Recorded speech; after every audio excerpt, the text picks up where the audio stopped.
Welcome back to EPICON News. We're going to talk about something that happened a few months ago, the climate conference. Yeah, bit of a strange occurrence there. Now, the UN said that industrialized nations, the United States, Canada, the UK, right, have not been doing enough to help stave climate change. Developing nations, actually, industrialized nations had promised developing nations that they would give them $100 billion per year since 2020 in order to help them deal with the climate crisis. Basically, the problem is this. Developing nations are getting hit the hardest. They are having the hardest time dealing with these problems that have been brought on by climate change, which kind of seems a little silly, right? Because it's the industrialized nations that have caused all the problems and continue to cause these problems.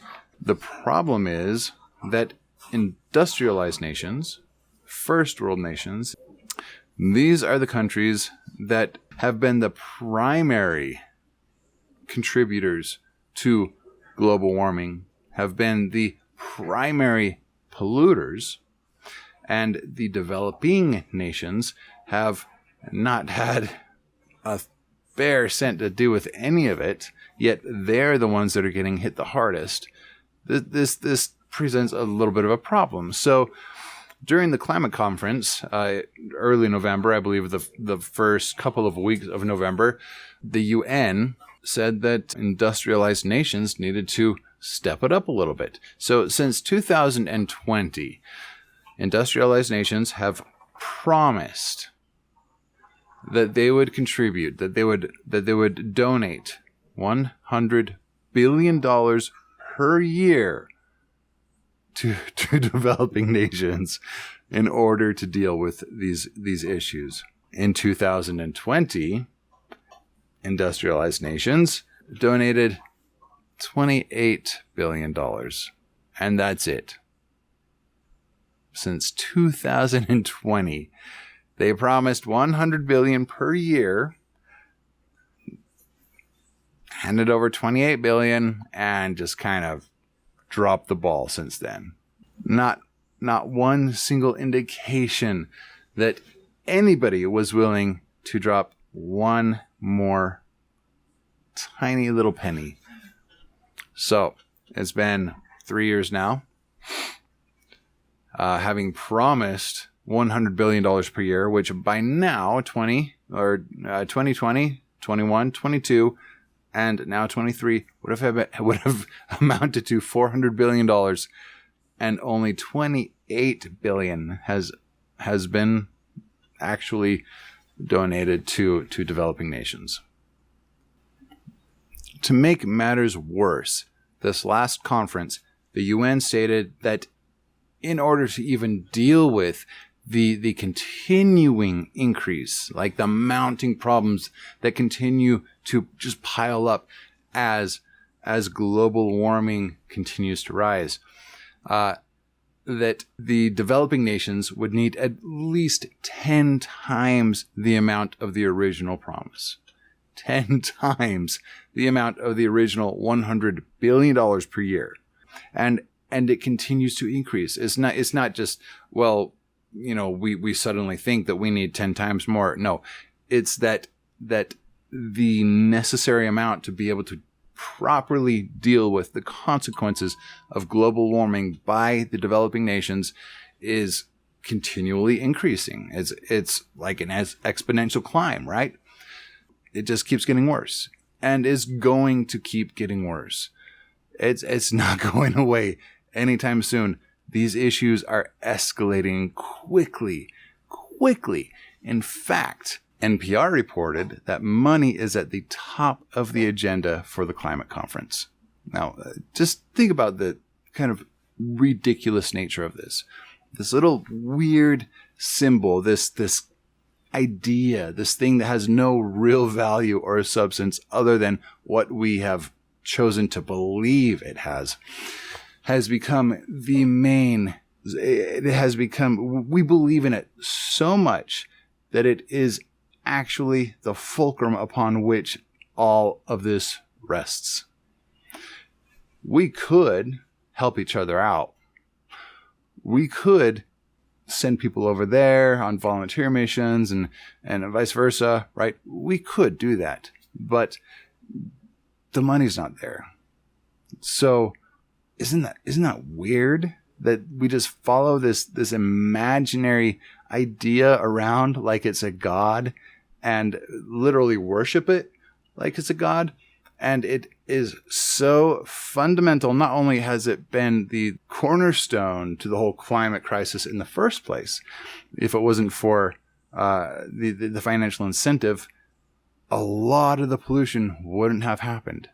If people were driven to simply help others and simply help create a better world and deliver products that were healthy and good for others and progressive, versus this financial incentive where you're shortchanging people and you're taking shortcuts and cutting corners and doing anything that you can, disobeying laws and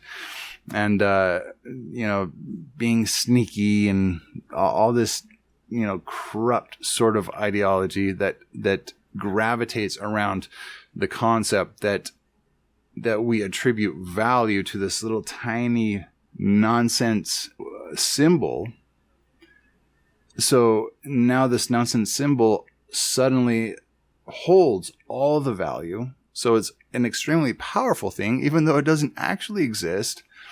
And that desire to acquire that power has turned into what we are currently calling the climate crisis.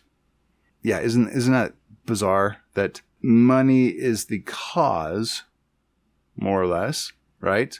I mean, really, when it comes down to it, when we start stripping the wires down and looking at what's really happening, money is the cause of the climate crisis. And now it's the tool we need to get out of the climate crisis and to help each other out of it, but we're not. And if we just dropped the shield and if we just lost this insane idea that this imaginary friend, this little imaginary friend from our childhood is an all-powerful God, if we just got rid of that idea, we could actually help each other because we have resources. We have all the resources of the entire planet plus. We have every possible resource that every individual on the planet is capable of even imagining possible. That's the resource backing that we have. But we're not using it because we've constructed these invisible, imaginary friend paywalls out of nowhere that we can't seem to realize that they're not actually really there, and that we don't really need to pay attention to them if we want to help each other out.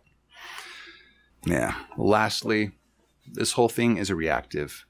We are all reacting. This is a reactive ideology that we have adhered to, when in fact what we need is a proactive ideology, a proactive mode of operation. So not only do we need to just drop this imaginary friend that humanity came up with, hundreds of thousands of years ago, tens of thousands of years ago, money needs to go. Money needs to go the way of all the other imaginary friends that anybody has ever had. So, and in doing that, we will become proactive. We will become capable of thinking 10, 12 steps ahead and figuring out how to navigate these problems instead of being so utterly restrained by all of these invisible paywalls that we've constructed around everything, that we have no other choice but to simply react to everything that is happening. Being a reactive culture is just being reactive, period, is bad. That means you are always reacting. You are never thinking things through. You are never planning and strategizing. You are just simply reacting to the craziness that is constantly happening. That is what a currency-based economic system does to humanity. And if you don't believe me, sit down and think about it for a second.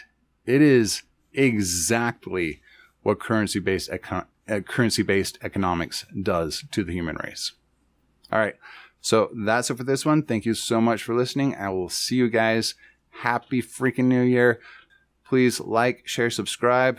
Go ahead and take a gander at Moneyless Society, Magnova, Communivate, and Kindness Rebellion podcast. Definitely worth checking out. And I will see you guys in the next EPICON news. Take care.